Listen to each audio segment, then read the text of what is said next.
Disclaimer, guys. Every time I come to town, my friend and I do a trade. She is a brow artist. Thus the trade is, she does my brows, but I let her practice new techniques. I have been her guinea pig for years. What better way to support your friends than to let them practice their skill, craft, and ideas with the people they trust the most? Today's technique is how to fix my brows.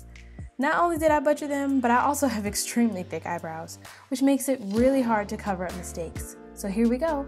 Please remember to keep all comments considerate, respectful, and funny. Enjoy!